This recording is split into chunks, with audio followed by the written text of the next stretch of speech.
Praise lord. దేవుని ఉన్నతమైన నామమునకు మహిమ కలుగునుగాక. ప్రభు పేరిట మీ అందరికీ హృదయపూర్వక వందనాలు. ఈ ఉదయకాలము దేవుని వాక్యాన్ని విందాం.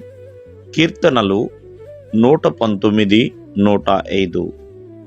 నీ వాక్యము నా పాదములకు దీపమును, నా త్రోవకు వెలుగునై ఉన్నది.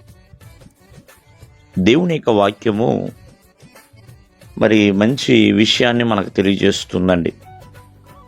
దేవుని యొక్క వాక్యము అద్దముతో పోల్చబడింది, విత్తనముతో పోల్చబడింది, బంగారముతోనూ పోల్చబడింది. ప్రియమైన వాళ్ళరా, దేవుని యొక్క వాక్యము మనకి చక్కటి మార్గమును చూపిస్తుందండి. అంతేకాకుండా ఆత్మీయతకు చక్కటి బలాన్ని చేకూరుస్తుంది దేవుని యొక్క వాక్యము.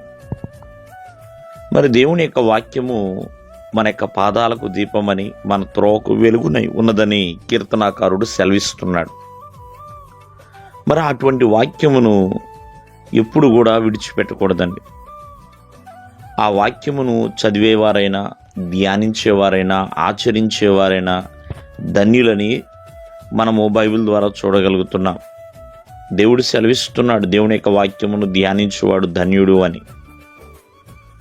ప్రియులారా, అటువంటి దేవుని నోటి మాటను ఎల్లప్పుడూ కూడా త్రోసివేయకూడదు.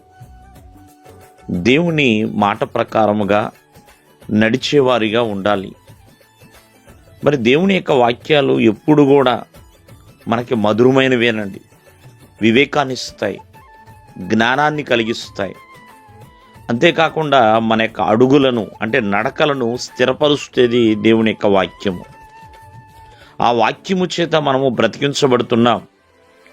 అందుకనే బంగారు కంటే, అపరంజి కంటే అవి ఎంతో ప్రేమిగా ఉన్నవి అని దేవుని యొక్క మాటలు సెలవిస్తున్నాయండి. దేవుని మాట చొప్పున నడిచేవారిగా ఉండాలి. దేవుని వాక్యమును ప్రేమించేవారిగా ఉండాలి. దేవుని యొక్క వాక్యమును ధ్యానించేవారిగా ఉండాలండి. కావున అవి ఆత్మీయ జీవితంలో బలమైనవి. ఆత్మానుసారముగా మనం బ్రతుకుతున్నప్పుడు ఆత్మీయతలో వర్ధిల్లాలన్నా, ఆత్మీయ జీవితంలో ఎన్నో విజయాలు చూడాలన్నా, ఆత్మీయతలో ఎల్లప్పుడూ కూడా స్థిరపడి ఉండాలన్నా దేవుని వాక్యము లేనిదే ఏది జరగదండి. వాక్యాన్ని అనుసరించి నడవాల్సిందే. ఆనాడు రాజులు యుద్ధానికి వెళ్ళాలన్నా ప్రవక్త దేవునికి ఏమైతే చెప్పాడో ఆ దేవుని యొక్క మాటను ఆధారం చేసుకుని యుద్ధాలకి వెళ్ళేవాళ్ళు. కావున ఈరోజున దేవుని మాట ప్రకారమే మనం ముందుకు కొనసాగాలి. దేవుని యొక్క వాక్యాన్ని అనుసరించే వారిగా జీవించాలి. దేవుడు మిమ్మల్ని ఆశీర్వదించునుగాక. ఆమేన్.